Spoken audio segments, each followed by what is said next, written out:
Well, good morning and hello and welcome to another video. This is camera review number 6. The camera today is a Canon EOSR, which I believe is the first commercial mirrorless camera that Canon brought out. I'm going to set up a shot and go through the camera with you and tell you what I know about it, what's good and what's bad. So let's get into the video. Thank you very much. This is the Canon EOSR, and you'll notice straight away with the lens off it's just a black hole there. That's because that is a shutter that comes down to protect the sensor, because the sensor is completely open to the elements when that is open. That makes idiot sense. I'll show you in a minute anyway. There's the machine. Card slot's just there. Easy one, so we'll do that now.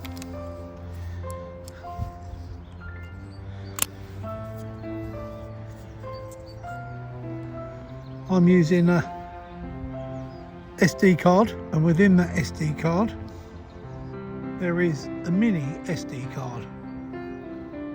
If you can see it, that one is 1 terabyte, which is an awful lot of memory. What this one does, a bit like the CF cards I showed you in a previous video, this small minute card, which is extremely easy to lose, sits within the SD card. You've probably seen one of these, but if you haven't, it's a bit of information. Just goes in there like that. You click it in place as you normally do, and then this goes into the camera. There you go, that just goes up there like that. It helps if you've got it the right way round, of course. Clicks into place and shut the door, and then hey presto, when we turn it on we should find that it's all working, and there it is. This is the front of the camera, and that shiny bit square is a sensor for this camera. I don't want to leave it open too long, so I'm going to close it now. You should. There you go, shut. That's now closed it. It's a full frame sensor on this little camera, and it's 30.3 megapixels. So that's a pretty big sensor. It's bigger than, it's about the biggest one I've got. Not necessarily the best, because megapixels aren't always what they say. It doesn't mean that you've got a better camera because you've got millions of megapixels. Yes, you do get a better quality photo generally, but not always. Right, well this is the Canon EOSR. Sorry about the mud on the lens, I've just dropped my camera on the floor. Luckily it's just grass. I've never done that before, but I suppose it's the first time for everything. I'm still using the same lens, which is the 24-105 with the standard EF, is it the standard EF mount? Whereas this camera, being it's an R and it's mirrorless, has got the R mount. I have got a lens, an R mounted lens for this, but being as I've used the same one for all the other reviews, I thought it's only fair and best to use this one. Because I'm still using the original EF lens, this is an adapter which you can buy. Canon do one, which is about over 100 quid, which I've got one of them, but I've also got this one. And this one cost me 40 quid from eBay. Not eBay, I lied. Amazon. This one is I think it's pronounced Viltrox. That's just an adapter. What that does, it goes into, it just clips into the, as I just showed you a minute ago, that clips onto the camera like so, and your lens goes straight on there. On the top of the camera you've got your on and off switch, you've got your shoe for flash, and on this camera there is no built-in flash. but then again there might be. No, there's not. Shows how much I know, isn't it, really? No, I was right the first time. There is no built-in flash. There's your buttons as usual. You've got your M, FN, which is one that you can program to do different things. I've got that one set up as multi, so it does ISO and all sorts. That's if you're using a standard RF lens. That's your roller. Firing button. Video button, because it is a video. It's 4K video. And then you've got your LED screen there, and you can see what I've got it set to, I hope. I'm trying to hold this above in the air, because I ain't the tallest person on the planet. In fact, when you get old like me, you shrink.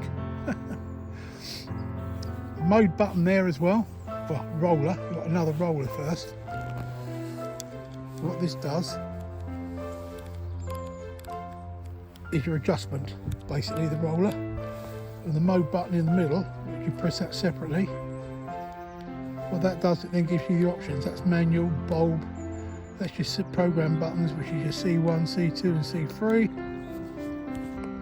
Your TV, which is shutter on the top, and then you can move that along, and that's the next one is AV, which is aperture priority, and they're also on the front as you move that dial. There you go, manual, AV, TV, P and so on. And there's your video button. I'll take a short piece of video of some birdies taken with this camera so you can see what it's like, and I'll put that up on the screen for you.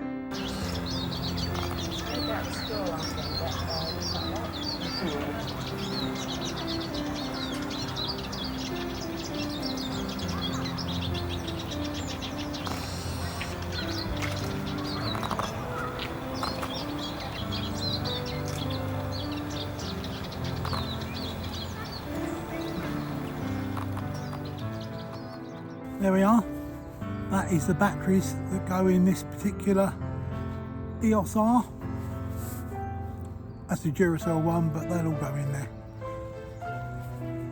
As I said in the previous video, these are now the standard ones for the single ones that go in the bottom of the camera. This particular camera, I haven't got a battery handle on it because frankly it was so expensive, like in 3 figures. I didn't think it was worth it. The battery on this one sits underneath.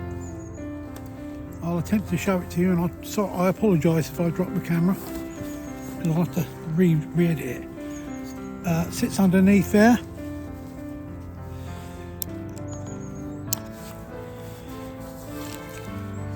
It goes in there. We're at the statue this morning for the 6th camera review. The camera we're doing, as I said earlier, is the EOSR, the first of the mirrorless cameras. And we're photographing the obelisk or statue, as you want to call it, just so you can make a comparison with the other cameras.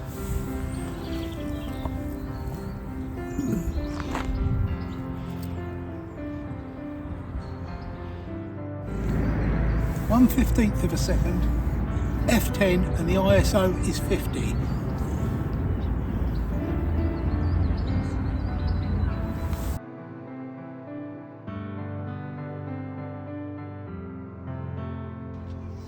This camera also has a flip screen,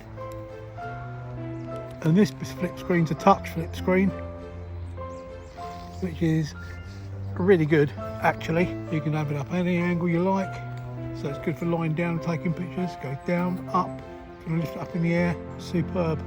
And then when you finish using it, flip it all the way around and close it. So all you've got then is a piece of plastic there. Take it out when you're in use, twist it round, back in position, done. This camera body was released by Canon in 2018 and it ceased manufacture 2023. Right, well I don't know if you can see it, but there's a lovely great tree there. behind me. Yeah, there's two of them there, but hang on a minute. Can you go and chop that tree down there? It's in the way of the picture. The back one. All right. Yeah, no, the tree behind it's a bit of a pain in the neck, but they don't look too bad together. And what I'm going to do, I'm going to do a portrait shot. So there you go. What I'll do is I'm going to get a shot of that, give you the settings, and then put it up on the screen for you. Right, this is a portrait of the tree. I think that's the same, just making sure. Yeah, let's set that on a 2-second timer. Right, portrait mode. We're in manual. 1/150th of a second at f10, and ISO is 100. There you go, shot done, and I'll put that up on the screen for you.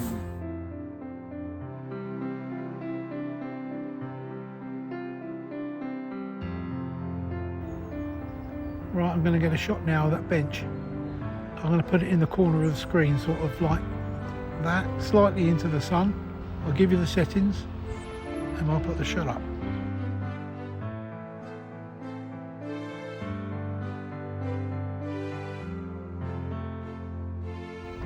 Right, the build quality of this machine is like with all Canons, it's pretty good. There's two issues I've got with this camera. I'll go through those gadgets in a minute, or those holes that side, so you can see what's there.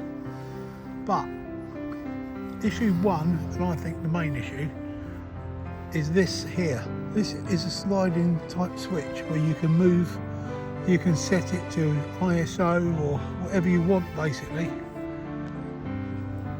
But one, you touch it, it's either so sensitive that it's too much, or it just don't bloody work. Not a good idea, Canon. Not a good idea, in my personal opinion. Don't like it at all. So get rid of it, and I think you have, because I've never seen another camera with it since. It can suffer from rolling shutter.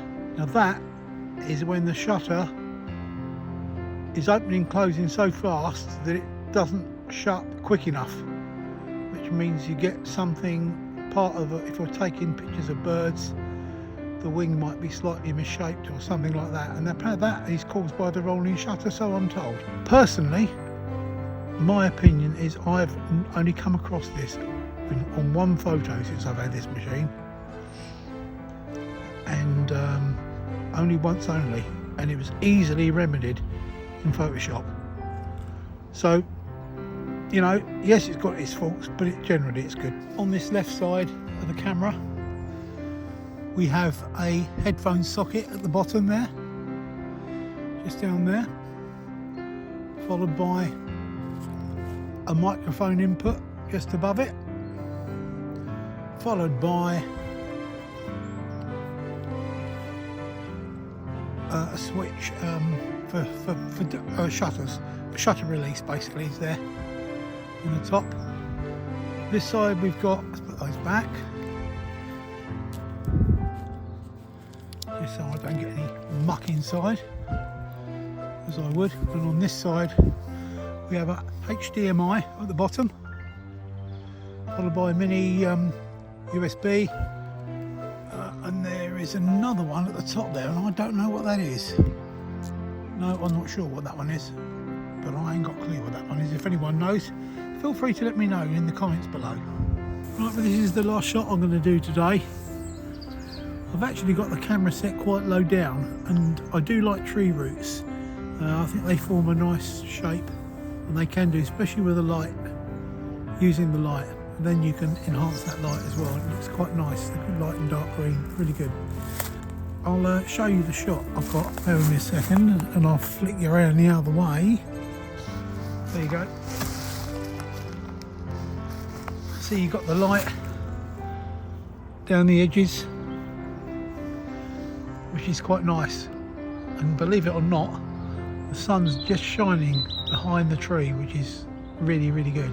And as you can also see in the distance, you've got the other tree as well. I'm going to try and get both in the shot, and I'll give you the settings and take the shot and put it up, and I'll see what you think. I'd like your opinion on it, so if you could let me know down below.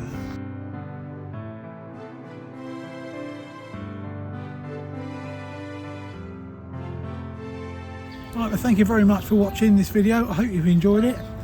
That was the Canon EOSR. The next video is going to be the EOS R3. Any comments down below, please?